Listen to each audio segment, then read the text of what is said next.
So the Atlantis one. I've been fascinated by the concept of Atlantis. Ever since I had these conversations with Randall Carlson and Graham Hancock about the Younger Dryas impact theory and this concept that somewhere in the roughly around 11,000, 12,000 years ago, we were hit by a series of comets. And it's pretty evident that that's a fact. If you do the core samples of the Earth, they find this nuclear glass all over the Earth that exists in that time period. And it seems like something happened that reset civilization. And there's very little evidence of advanced civilizations before that up until recently, up until the last couple of decades. They started uncovering things like Göbekli Tepe and all these other structures that are clearly from more than 12,000 years ago. And they're really complex and really large with enormous stones. And it's sort of caused people to rethink the history of the Earth and the history of human civilizations. And Atlantis has always been the big one. That has been the one that everybody talked about, was this incredibly advanced civilization, and no one can figure out where it is. Right. Or if it was real. I think that Atlantis, because surely that wouldn't have been necessarily the name just through like the change of language, over, let's say, 12, 13,000 years ago, which would be the time frame. So like surely there would be several different changes of language, but I think it represented a civilization that was doing great things. They were more global than what many people think would be possible. Atlantis was said to be a kingdom made up of, or an empire, made up of 10 kingdoms.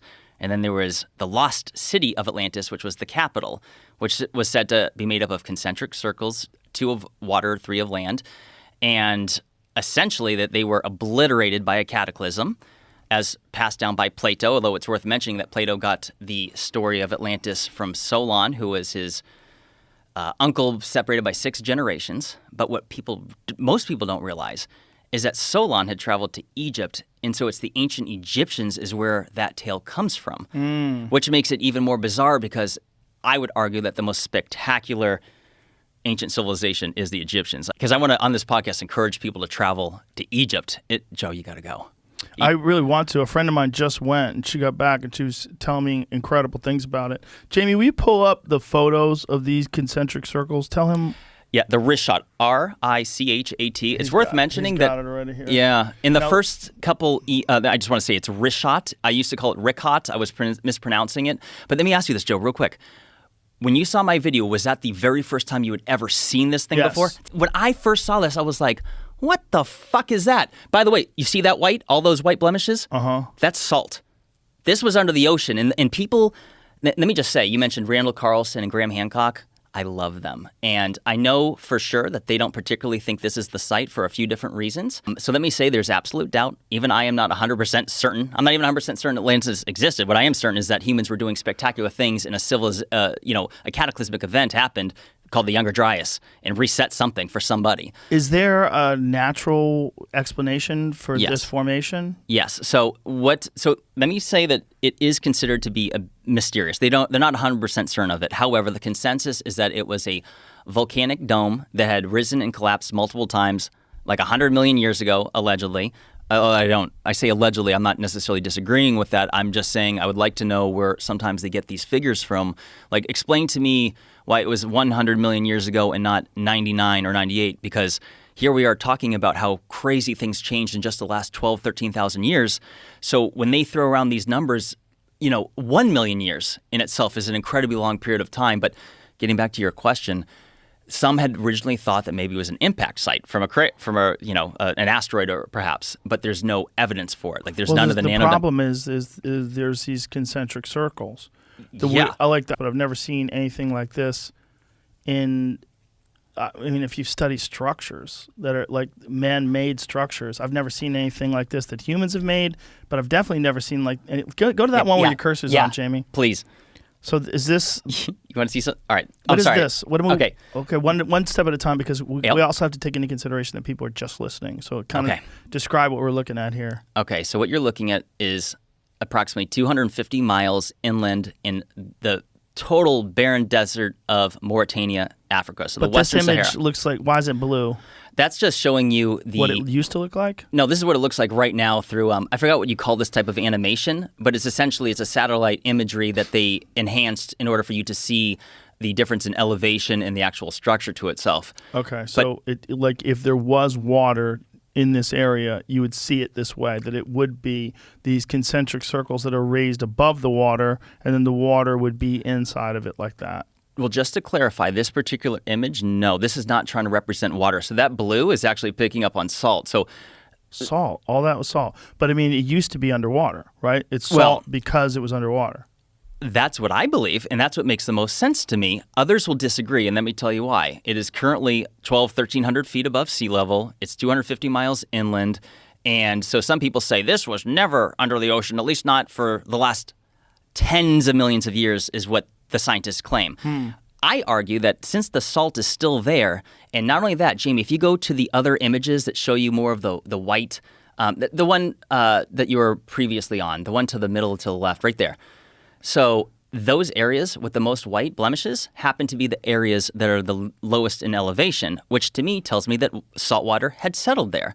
But not only that, Joe, Atlantis was said to be, like we said, multiple rings of, water and land. However, it was said to open to the sea to the south. And what you're looking at here, the south, so this is oriented north, south, east, and west. What do you see to the south?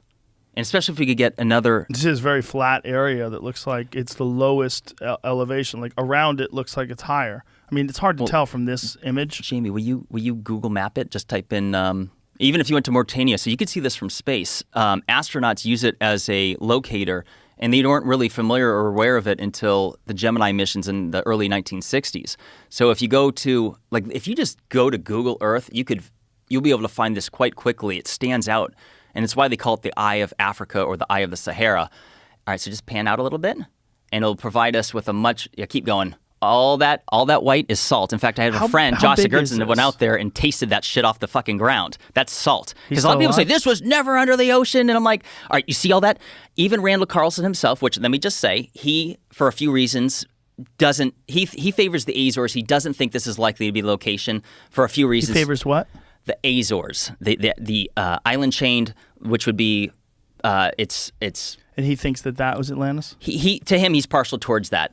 But so he analyzed this site, and you see all those striations, how it looks like the ocean, so that's all water erosion, Joe. And if you scroll in, so remember when Randall was on your show and he showed you the Missoula floodplains and all those giant ripples from the huge current that it went through? This is here. So scroll in, right there where your cursor is, Jamie. Scroll right in. You're going to see those same water ripples. Keep going, because this what you're looking at here is panned out. This is many miles. Keep in mind, this structure is 30 miles across. That's crazy. That looks like the bottom of the ocean, like if you see where the water breaks on the sand. Yep. And I have there's that's better crazy. Pictures. And that, just to clarify, that white is salt. And that is because that's a lot of people don't know, Joe, that the Sahara Desert wasn't a thing until approximately 5,000 years ago. It's only in the last several years, and by the way, I'm quoting MIT research here, that the Sahara goes back and forth from green to desert approximately every 20,000 years. They believe it has something to do with the Earth's tilt, and that's worth discussing. But so this whole area, because people are like, well, that's not Atlantis. I'm like, well, first of all, if the Sahara Desert was a lush green tropical paradise, which had the largest known freshwater lakes ever known to have existed, for example, Mega Lake Chad, which it's like 3 times more water surface than all of the North American Great Lakes combined. It's a big sucker. Holy shit. How's it not an ocean? I know. It's all fresh water? It was when it existed, and that was at the time when the Sahara was green. And it also had some of the largest known rivers that were known to have existed throughout the world. I think they'd still be ranked 10th today or something like that. But so you have to, when you see this, people have to imagine that this area was once green, and that because one of the arguments I make is that the fact that salt is on top of that dirt, to me, is indicative that the ocean flowed over here far more recently than what people think. How wide is this structure? Okay, so... These concentric circles. I meant to bring... I brought a laser. Do you have a laser pointer in here? No. It's okay. So the circles themselves is about 14 and a half miles across. However, if you go the complete shebang, the whole circle itself is just shy of 30 miles. So the whole thing is 30 miles, which would be like the size of a city. Right. Well, keep in mind, the outer ring would have been water. So the So that wouldn't have necessarily counted. But some people say that this is too big according to Plato's description.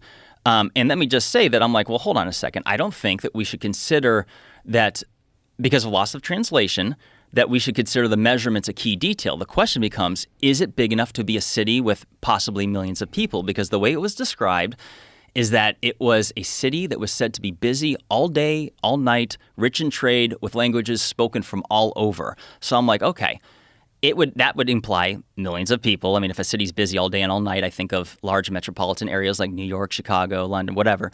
And so if this was indeed an ancient or a site of an ancient civilization, well, then it would have, I mean, they're obviously not going to have skyscrapers, so it would have to be an area big enough to sustain that many people, and the Richat structure certainly does. And so the idea would be that this would lead out to the ocean, and that these circles would be where the water is, and then the ridges would be where the structures are, where the houses and the buildings are. And people will say, well, where is that stuff now? I'm like, well, look at it. It got obliterated. Those people should shut the fuck up. well, but if you just look at what's going on with the sand and those clear water erosion marks on the sand, but that also could be wind, right? Couldn't the way that the ripples in that sand, couldn't that be wind? Both. However, just to clarify. Is that sand that is where the cursor's at right there? Yes, that's all sand. However, it's also actually go to the right where it says layers, Jamie. Can you scroll in right there? Because that will show you the ripples more. So it's a combination of sand and rock. You mean to the left? Right there. That's what I'm talking about. Those are giant ripples. And I'm quoting. Let me just say, I'm quoting Randall Carlson, who I consider to be an expert on geological formations. And so, yeah. Right, but isn't that what wind-driven sand looks like? If you go to dunes look like that. Yeah, and undoubtedly. But hold on, this is sand, right? Yes, well, it's a combination, rock and sand in between. Right, but this is like what it would look like if wind-driven sand and rock underneath it. Right, so what the implication is that it was blasted by water, and then after that, the wind has done its thing and moved the sand all over it and in between. So 20,000 years ago, this was all green, lush forest? No, Joe. 5,000. 5,000? So really? Yes. So I could show you. When did they think Atlantis was? 11,600 is allegedly when it was destroyed, which mirrors the Younger Dryas climate catastrophe. Because so Plato had so this is 600 BC, and Plato said that it happened 9,000 years earlier. So that would be 11,600 years ago, which coincides with the Younger Dryas climate catastrophe, which makes it so compelling. To me, that is actual scientific evidence that indicates that Atlantis actually existed. Because it's very specific. It is very specific, but it's not scientific, right? It's like there's no real evidence. Okay, let me rephrase. That a civilization, let me rephrase. A civilization got fucked. Yeah. 11,600. So never mind Atlantis. Let me rephrase. A civilization was around. The stories of it were passed down, and they got obliterated. So that's what I'm implying. Well, we definitely know that the Younger Dryas impact theory is extremely plausible. There are, without a doubt, like many impact points on Earth where they find this tritonite, this nuclear glass, which you can get either from a nuclear explosion or you get it from some sort of a meteor impact, large scale, all over the continent. And we know that all over the planet, I should say. We know that happened. This is like real hardcore geological evidence.